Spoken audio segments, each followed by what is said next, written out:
لا كيف يقول مثلا الصحراء عن اللي حضر لابد أن يشاركوا.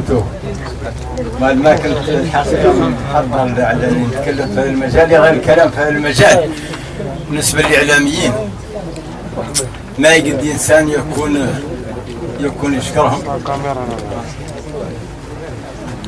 ولكن سابق الكلام والله شكر للإعلاميين لابد أن نشكروا الإخوة على هذا البرنامج اللي الحقيقة كيف قال بعض الإخوان على أنه هو الأول من نوعه في الأرض المحتلة، اللي هي جمعية الكرامة وأصحاب إسقاط الجنسية، على هذا البرنامج الزين اللي الحقيقة على أنه أعطى صدى مهم في مجال النقاش والتفاهم وانعكاسات ونقاش القضية الوطنية بصفة عامة.